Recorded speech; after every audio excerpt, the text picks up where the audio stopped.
Hello, this is John Sommer, and this is not a podcast. Rather, just a quick audio file because, well, I don't feel like typing and I'd rather talk anyway.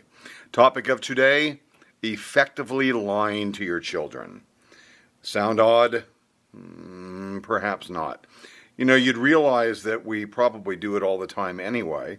Come home from work and your kids are worried that they're not going to get to play with you, and they say, "Daddy, you look too tired to play today. I guess we won't be able to play." And you lie and you say, "No, are you kidding?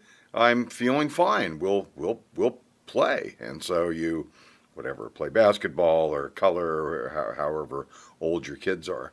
But more practically, I'm a counselor of many years. I've had plenty of parents come in that say, "I never lie to my children.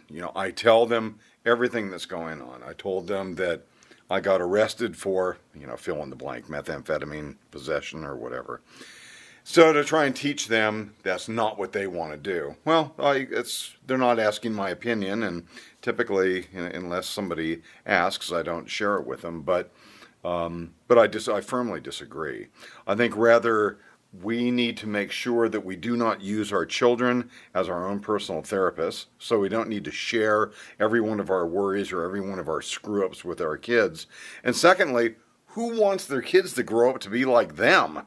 I mean, perhaps your life was great and you're a far greater person than, me, for instance. However, I don't want my kids to grow up like me, and especially I don't want my kids to grow up to be like me when I was a teenager.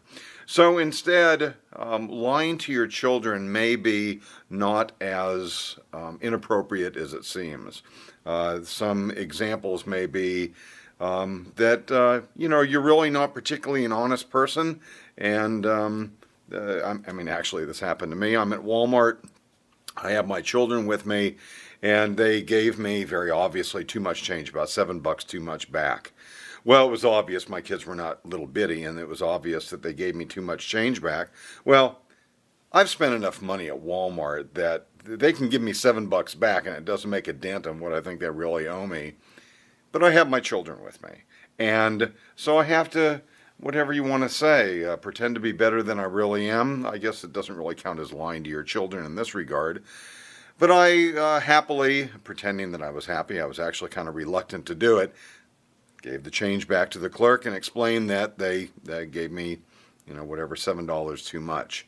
Am I setting an example for my children of how to behave properly, how to be better than their father? Well, in this particular case, yes.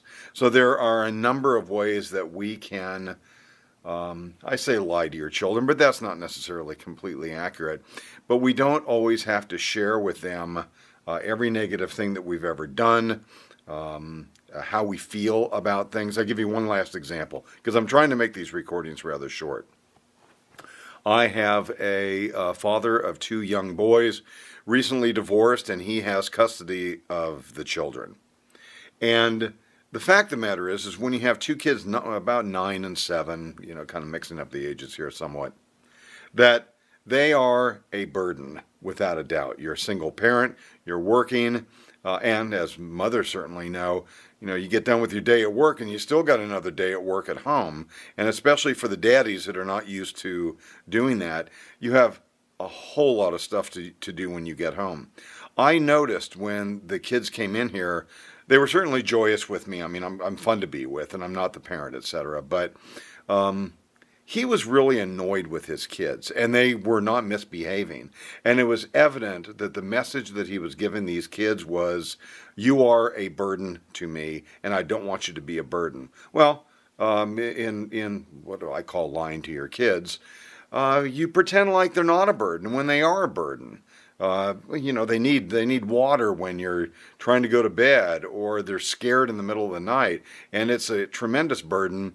Pretending that it's not a burden, making the kids know that you are there to protect them, and basically you are faking your way into being a good parent is part one of a number of lessons to come on good parenting.